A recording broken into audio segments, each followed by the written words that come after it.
Awesome. Thank you, everyone, for joining wherever you are in the world. As you know, my name is Louis, and I am the founder of NFCP. And we're so happy that you could join us today, either live or viewing the recording of this June sanctions update session.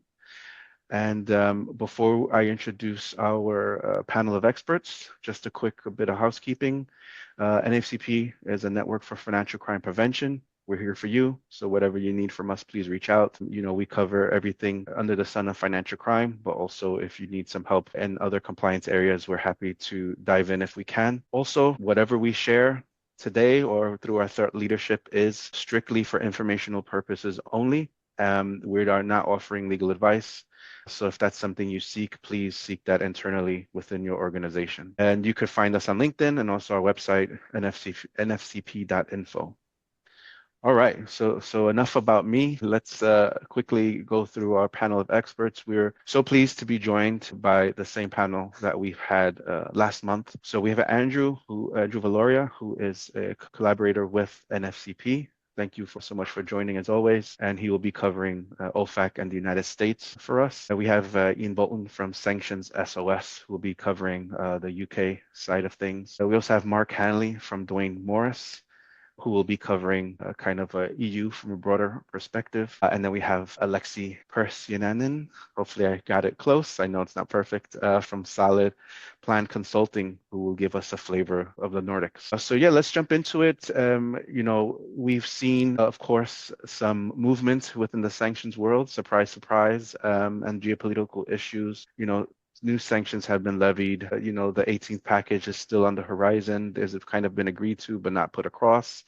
Sanctions on Syria, continuing to see some movement there as far as relaxing sanctions against Syria due to the new regime. And we also see some unfortunate military action with Israel, with attacks by Israel against Iran, the US supporting that. And we also have noticed Iran, reciprocating some of these actions against both Israel and US, not directly, but of course, some of their facilities within the Arabian Peninsula. So yeah, let's just get right into it. Andrew, please give us a rundown of what you see from the US and OFAC side, and yeah, what are things we should be looking forward to or looking into? Sure. I'll start off with the earliest. What you mentioned already was the Syria sanctions. There's a lot of movement there. On the 23rd of May, OFAC issued this General License 25, which effectively authorizes most of the prohibitions that are in the Syrian sanctions regulations. So it's this very broad general license. But keep in mind that the Syrian sanctions regulations are still codified in the CFR, and only approval by Congress can remove those from the CFR. So there's some uncertainty with regards to the general license. It can be removed at any point, and there are still SDNs designated under the Syria program.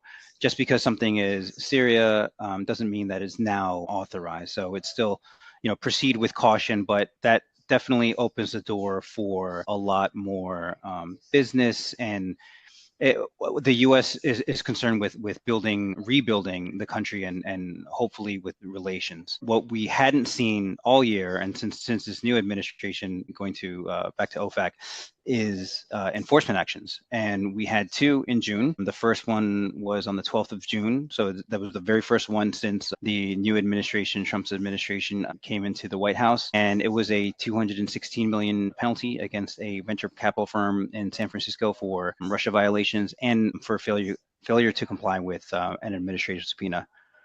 And then a few days later, on the 16th of June, there is a $3.8 million settlement for apparent violations of Iran and Venezuela. So, we hadn't seen anything in quite some time, which I think is indicative of kind of the transition, for lack of a better term, of the new administration and all the restructuring that's occurred. In contrast, even Trump 1, there hadn't been this long of a gap between enforcement actions and inauguration before. I think in recent memories, this is probably the longest 5 months. Both Biden had one in February, Obama had one in February, and then even in Trump's first administration, he had one in February as well. And then I think the biggest thing, not really sanctions related, but it's, you know, sanctions adjacent, of course, is the U.S. military strike in Iran. That's something that it's a big deal within the U.S. because any military action without congressional approval is very controversial. And the military strike was supposed to be fine-tuned to just the key facilities in Iran's nuclear program. And now there's conflicting reports, intel reports coming out of the US, and then what the White House has said about the efficacy of those strikes. And, you know, we don't know how that's going to be reflected in the sanctions space. Sanctions used to be the key tool in the US arsenal against Iran's nuclear program. And now we're seeing some military action. And so does that mean we're going to abandon sanctions altogether? Will sanctions strengthen? Really, who knows what's going to happen? But I think, and I say that, I feel like, Louis, I say this every time I talk to you. Now more than ever, we don't know what's going to happen. So, but a lot has happened since we spoke last, and you know, every day is something new. Yeah, thanks for that, Andrew. Two quick questions. Why do you think this Trump 2.0 administration waited to June for their first enforcement action? Yeah, so unlike the first Trump administration, right away Trump tried to restructure the federal government by bringing on Elon Musk with his new department of, you know, Doge. What in the Department of U.S. they're calling it? Efficiency. Yeah. Yeah, well, in the U.S. they're calling it something differently. So Yeah. I'm trying to find like a The better PC term for it. term for it. Yeah, exactly. But there was within the federal government, you had seen a lot of staff restrictions that we had never seen before. Kind of aside from the staffing, there was no real central message of where the commands were coming from. For instance, Trump would say something on the news, and then a different message would come from the White House, but then that would conflict with what the department head or the cabinet members would say, and so there was a lot of contradicting, and so that people weren't sure which commands to follow, and that's on top of everything else that is just refocusing on in the federal government in the United States. Gotcha. That makes sense. But as you said, compared to the previous Trump administration and previous presidents, it's quite interesting to see the delay. But it makes Yeah, sense with all the confusion that took part yeah, in this administration takeover, that things would be quite delayed. Cool. Thank you for that, Andrew. of course. Let's now jump over to the UK. Ian, can you please give us an update from your side of the pond? Yeah, absolutely. Um, it's an interesting one because going into this, I was kind of thinking, well, there hasn't really been too much from a UK perspective, and there hasn't really been a huge amount. We've seen more designations, um, but we've not seen anything massive. Obviously, there was a action on Russia, sorry, in terms of additional sanctions in line with sort of the EU and what their aim is for the 18th package should it be passed. But away from that, sort of more on the global human rights side, there's been a focus on Syria in terms of the reconstruction effort. Obviously, we've kind of lifted pretty much all of the sanctions that apply to sort of the that would impact on the reconstruction efforts, on the humanitarian aid delivery, etc. As with the US, there's still sort of sanctions individually on certain people. There's still sort of sanctions on certain groups, things like military hardware, etc. But I think there's more of an effort of how do we now actually try to operationalize that and make and sort of get re-engagement in Syria here. And then I think that the sort of it breaks down into a couple of things. We after a little sort of spurt of enforcement, it's kind of gone a little bit quiet, but I'll leave that to Mark to pick up on. But we've seen the UK government sort of announcing various different things, and dealing with potential issues for the first time. So at the beginning, Svidler, who is a Russian oligarch, was given leave to challenge his designation with the Supreme Court, having failed to get his designation overturned through various other courts. Now, we were kind of expecting to see that a result of that in June, and it didn't come or hasn't come to date, and we're not expecting it. So, in fact, the Supreme Court has announced that there'll be a delay to their ruling on it, which does raise some interesting questions as to which way it might go, and it will have fairly substantial ramifications if it goes against the government. Should say the government so far has managed to win all of its cases, which is impressive. But at some stage, obviously, there's going to come a time where they will lose one. But if this is the one that they lose, it will be quite impactful, not least for things like costs of frozen assets, things like planes and yachts, etc. On top of that. And then we've seen sort of some admin-y things, but things that should make people's lives in the compliance world a little bit easier. So there's a new single sort of stop point or start point sanctions in terms of a single website that you can go to. It's still not 100% wonderful. It's still a little bit long and it's still a little bit sort of all over the place once you actually start needing to get into the details. But it's a step in the right direction, certainly. We've got a single e-alert system. So anyone familiar with the UK's e-alert system, you'd get 101 sanctions related emails from different departments, potentially saying all the exact same thing, whereas now there is a unified one. We also have a single list coming. So there is a slight difference in the UK in that there is a UK list maintained by the Foreign Office, which captures all the travel bans and all of the asset freezes. And then we have the OFSI consolidated list, which is what used to be the HMT and before that Bank of England list. And that captures just the asset freezes. But that is what most people in the sort of compliance space tend to focus on. So there's been this sort of little bit of a gap. And so the UK has been working on trying to make a single list possible, whilst working through all of the issues around what that means for screening, because obviously the screening systems have been set up on ingesting that OFSI list by and large. So yeah, and then there's been a focus on guidance, what that should look like. There's been a sort of a strategy produced about what they're going to do around enforcement and implementation of sanctions. I mean, it's yeah, again, it's a step in the right direction. So I think from a sort of admin perspective, we've seen quite a bit. From a sort of actual new sanctions outside of the Russia space, it's sort of been a little bit slower.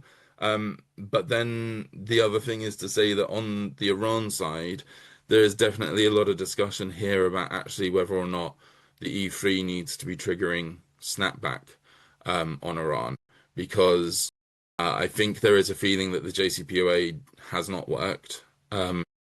Whatever the new nuclear deal looks like, it is unlikely to cover all of the issues around UN sanctions, because it's unlikely that those would be approved in terms of China, in terms of Russia. So snapback is really the only option to get sanctions back on Iran from a sort of global perspective.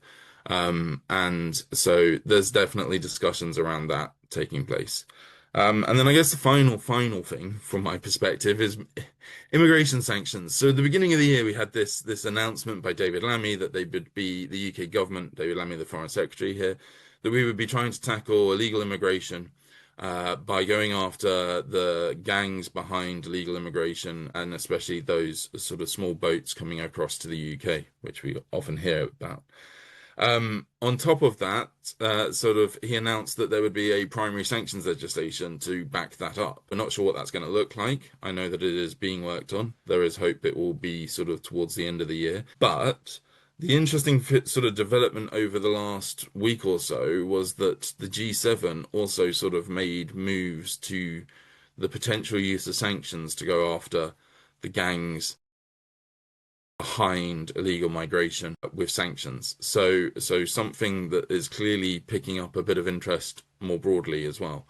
I still don't entirely know how it's going to work, because if you don't get the cooperation of the countries where those people are based, then I don't know what putting asset freezes and travel bans is really going to do. But that's the direction of travel. Yeah, interesting stuff. Thanks, Ian. I guess one follow-up question I have for you is, why the holdup with enforcement action? It's the same thing I heard last year, that they're kind of waiting to see how it's going to go, and maybe they put forth some smaller cases to ensure that they achieve some wins. But now we're already 6 months into a new year, and we're still seeing kind of a slow going with that. Do you have any impressions on why it's still kind of gaining traction? Yeah, I mean, I think it's an interesting mix of, I think cases do take time. to build. It is a reality. It is what they will continuously, they being the government, say in response to this. However, um, I think there is also probably an acknowledgement and an understanding that sort of a little bit unlike the US system, where at least you have the sort of lessening of a fine for the first disclosing party. There's no sort of interest in self-disclosing. And obviously, most enforcement action can only take place. So yes, you're a regulated firm and therefore you have to.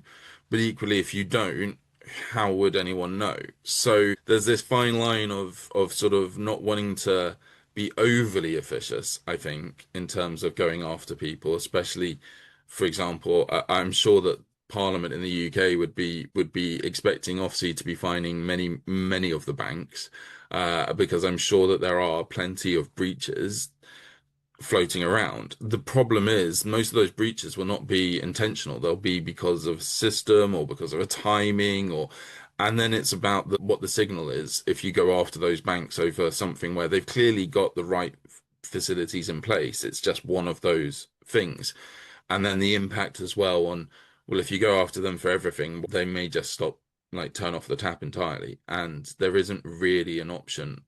Unlike with HMRC, where they have criminal powers to be able to go into organizations for trade-based sort of enforcement action, and there isn't really a similar dynamic from a sort of financial services perspective here.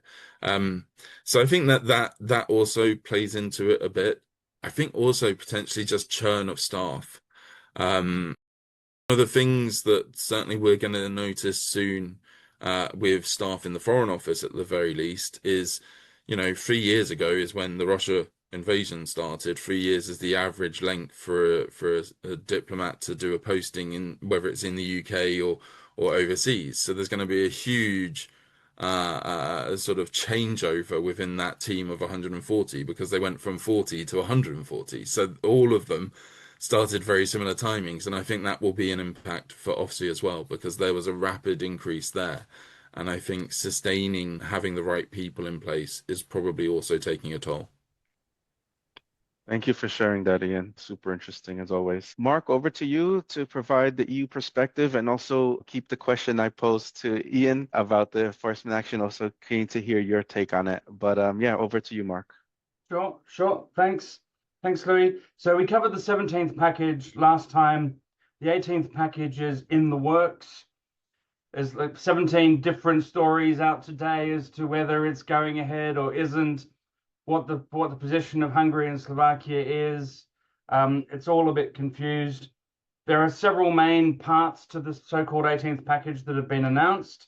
One was the proposed drop to the oil price cap from $60 to $45, although there's been a lot of press that in light of the changes to the oil price with what's been going on in the Middle East, that particular provision may come out of the package. Changes to the SWIFT designations for a bunch of extra Russian banks, maybe 22 banks, further export prohibitions. Perhaps the biggest ones relate to the Russian energy sector. There's a proposed plan to stop the import of refined petroleum products from Russian crude. If that comes in, the Indian government is estimating there will be a $30 billion reduction in tax revenue in India if that change of EU sanctions comes in, because there's been a huge amount of Russian crude that has been taken to India, refined, and then sold to the EU. So that will be a big change to the oil market if that actually comes in. It's also proposed changes to what EU member states can do in relation to Russian gas. From what is being said in the press, this isn't part of the sanctions package, but is being done as part of EU energy policy, where there isn't a veto power for member states, and it can be done by qualified majority. So they're trying to get around Hungary and Slovakia on this. We'll see if they do that. That would be a big step to effectively bring in Russian sanctions by the back door without approval of all the member states. They would also need to be careful. Some of you will know that member state implementing legislation, like the Code de Douane in France, says, all EU regulations issued under treaty article blob, this is the offense, is now a criminal offense, and this is the penalties. If they're bringing in legislation under different provisions of the treaty, They won't be criminal offences in a lot of member states because of the way that the member states normally implement sanctions. So we'll see how they manage that. So it is very much watch this space, and we'll see what happens with the 18th package. But if they bring in the restrictions on Russian LNG and refined products from Russian oil, that will be a big change to the energy market. In terms of enforcement, had the first enforcement that I've seen in Portugal. We've been able to identify that. 3 ongoing cases in Portugal that have come to light. And there's been raids and arrests in Spain. The Dutch financial services regulator has imposed a restriction on a trust company. Latvia, Lithuania, Estonia, all being active as normal. The UK, not so much. Probably need to be 3 or 4 pints in before we can get to the truth as to what's going on there. But there was one particularly interesting case from Estonia that I just wanted to mention. So this relates to the designated person in question was the general manager, chairman of a Russian state-owned media company.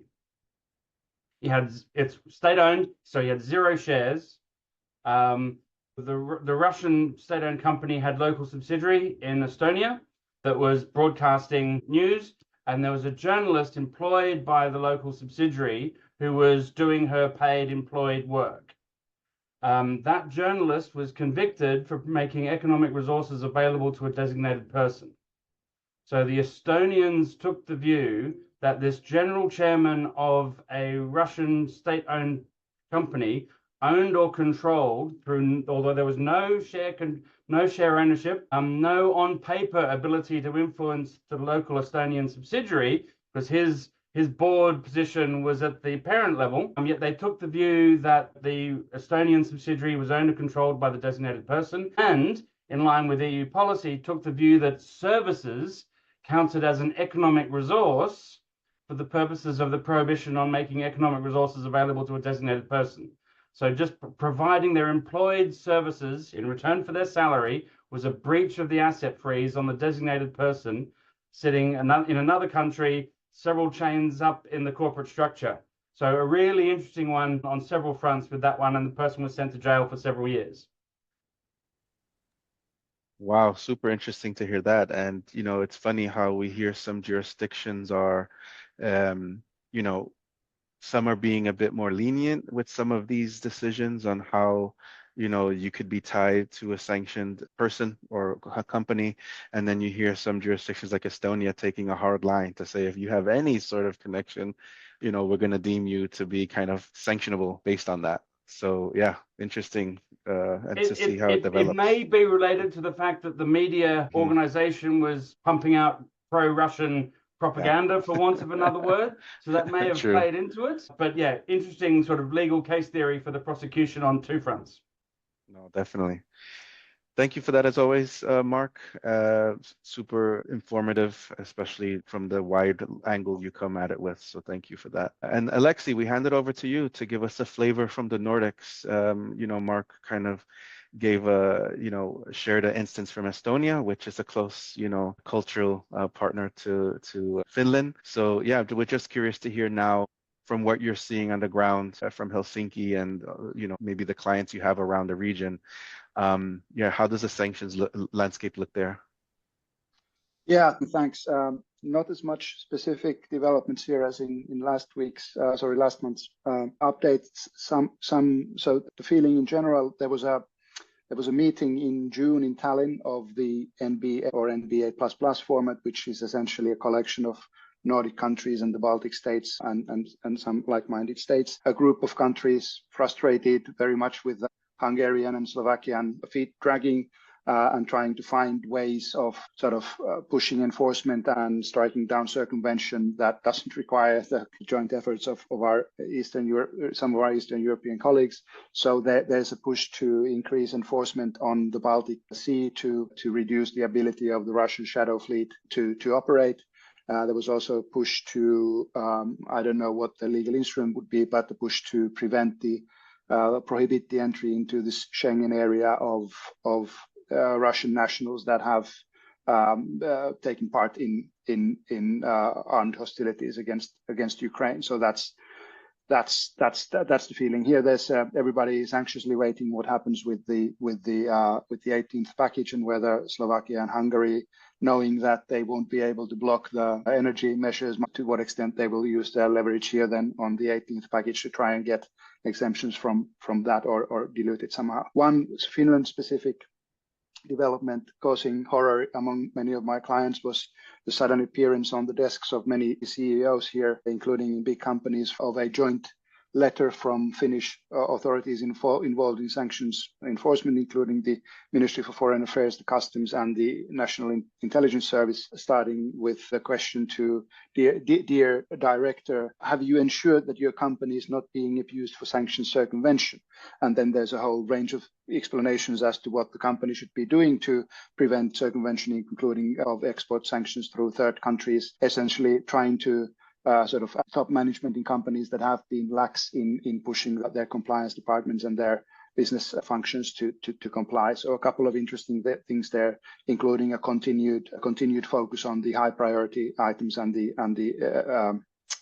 economically critical items list and companies that supply and export those. The brief view from here in the north. Thanks.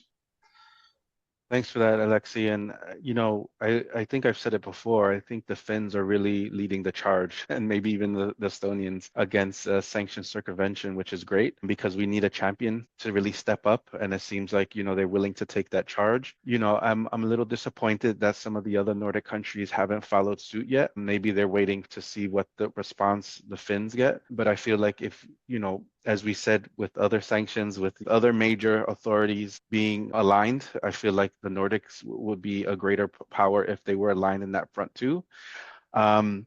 But yeah, it's good to hear what you mentioned, that several authorities have come together with this kind of putting corporations on notice that they need to be aware of these things and to have these top of mind because they're going to be looking into it.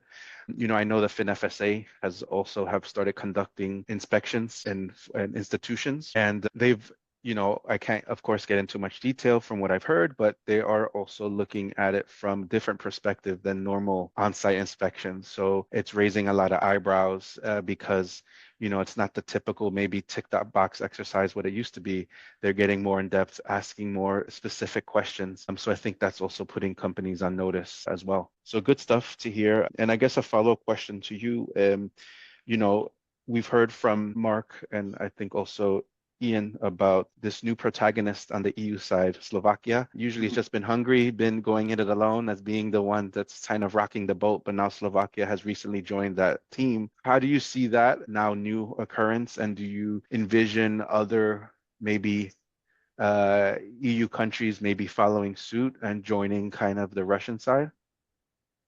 Well, we'll see what happens. I mean, I do have a concern. I mean, as long as it was Hungary alone, I mean, they could push for, their small exemptions and all that, but being the sole sort of opposing country in a room full of angry people is not easy. Right. But immediately when there's somebody by your side, it's a whole lot easier to push for further and further exemptions and